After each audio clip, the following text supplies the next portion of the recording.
The last day of summer school always feels longer than the rest. By mid-July, Westfield High stood half asleep beneath a blazing white sky, its tall windows glowing with trapped sunlight. Heat shimmered above the empty parking lot, bending the air like invisible waves. Even from inside, you could tell it was over 100 degrees outside. At exactly 3 p.m., the final bell rang. Its echo traveled through the nearly empty hallways, then faded into silence.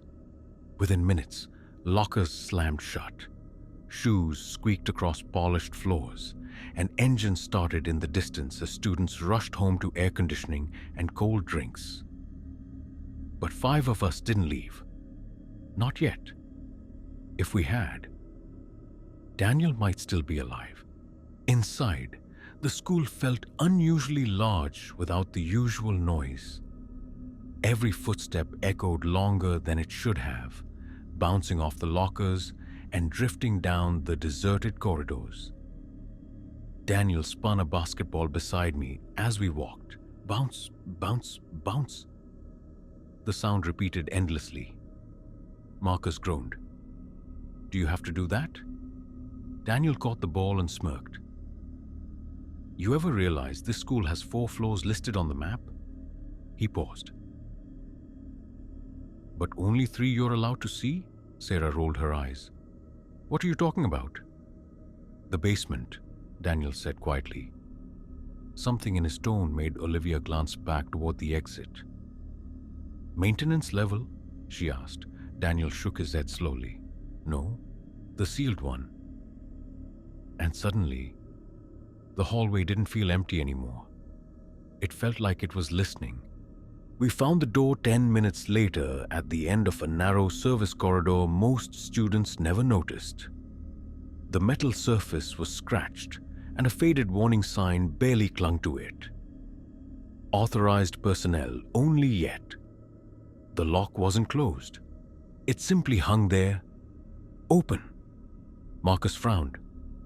"If this is a prank, it's not funny." Daniel pulled the door anyway. The moment it opened, a slow breath of air drifted up from the darkness below. Cold, damp, wrong. Not the kind of air you expect in peak summer. Olivia wrapped her arms around herself. "Why is it colder down there?" No one answered, but none of us turned back either. Curiosity is loud. Louder than fear. At least at first. The staircase groaned under each step as we descended. Our shadows stretched long and distorted across the concrete walls, twisting with every flicker of the failing fluorescent lights overhead. Halfway down, the sounds of summer vanished completely. No birds, no wind, no distant traffic. It was like stepping into a soundproof room. Olivia whispered, "Do you hear that?" Marcus looked back up the stairs. "Hear what?" "Nothing," she said. "Exactly, nothing. Silence that deep doesn't feel natural. It feels occupied." The basement corridor stretched ahead of us. Long, dim, and lined with old classroom doors whose small wired glass windows stared back like cloudy eyes. Papers littered the floor. Water stains spread across ceiling tiles. Everything looked abandoned. Except for one thing. Inside the nearest classroom stood a single desk, centered perfectly. Spotless, no dust, no decay. Like it had been placed there this morning. Sarah stepped closer. "There's no way maintenance keeps one desk clean." Then she froze. "There's something carved into it." We leaned in. Deep letters scarred the wood. "Evan." Daniel inhaled sharply. "That's the missing kid." And right then, the desk let out a slow scrape, moving an inch across the concrete on its own. The classroom door slammed shut so violently, the walls seemed to shudder. Olivia screamed. Marcus grabbed the handle and twisted, locked a second later. We heard it, dragging out in the hallway. Slow, heavy, like furniture being pulled closer.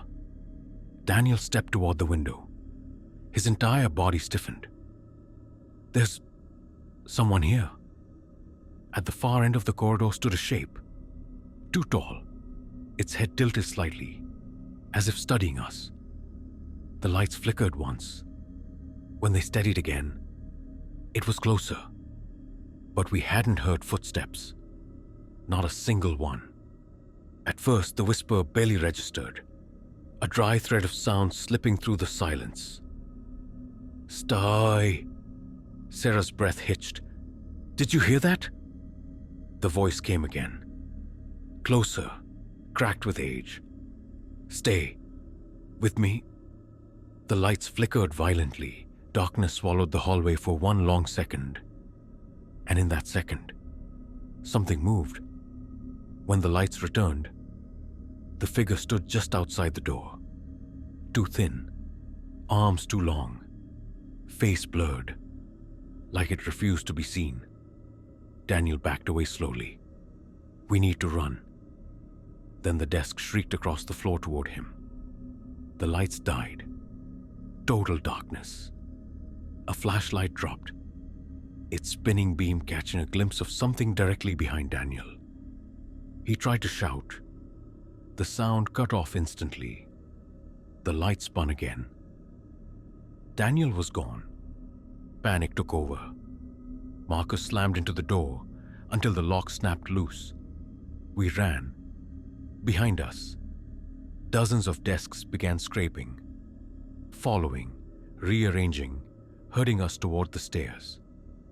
We burst into sunlight, collapsing onto the burning pavement as the sounds of summer rushed back all at once.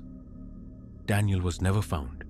No footprints, no evidence, nothing. The school sealed the basement forever.